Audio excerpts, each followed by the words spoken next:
Alright, for my motivation essay, I decided to think outside the box and be creative and do this video essay. The things I'm going to be covering that we learned in class are intrinsic and extrinsic motivation, as well as the acquired or learned needs theory. As we were learning about intrinsic and extrinsic motivation, I came to the realization that I am intrinsically motivated to play volleyball here at Concordia because I sincerely enjoy playing the sport. I am driven by my interest in volleyball, and even though I am receiving a scholarship to play, I think I would still play volleyball here at Concordia regardless of if I was receiving a scholarship or not. So my roommate is definitely extrinsically motivated. I've heard him say things like he would not be running track if he wasn't receiving a scholarship, and because he is receiving a scholarship, he can afford to pay rent here to live with me and my other two roommates. Like, he wouldn't be living with me or running track or even attending Concordia if it wasn't for the scholarship he was receiving. So he is definitely extrinsically motivated, or motivated by an outside force. So I've definitely had some conflict with this roommate that I'm going to be talking about. But as I learned, it's unfair of me to say that he isn't motivated to do well in school or to do well in his sport like I am motivated. But he still is motivated, but by another thing in his life. Personally, I have this need for achievement in my life. I have this need for achievement because I want to succeed and become an excellent volleyball player.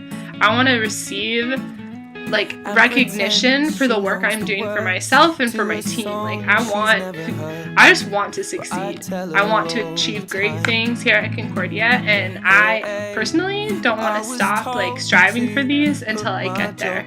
Yet, on the other hand, I think my roommate is motivated by this need for affiliation, this need for people to like him and for people to want to be around him, and his need to fit in with people, unlike me. So I have an example, unfortunately, about his need for affiliation. But this past weekend, I came home from a volleyball tournament to a huge party at my house, and I was so upset because written in the lease is no parties, and I had previously told him no parties at my house because I'm focused on school, and I am focused on volleyball, and I am focused on my need for achievement.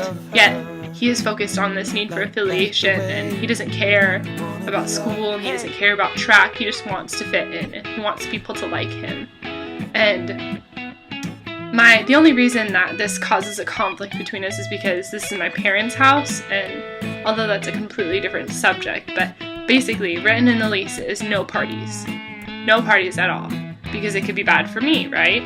And we've already talked about it, and he decided to throw a party anyways because his need to fit in, for people to like him, and he is motivated by this. And although I told him not to have a party, he was still motivated to do it anyways. All aspects of my life are revolved around this need for achievement that I have. I am motivated by my need for achievement.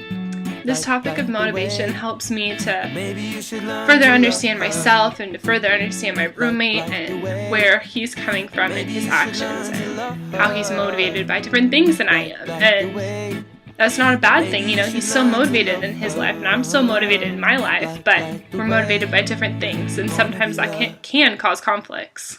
Alright, that concludes my essay, and I hope it's creative enough.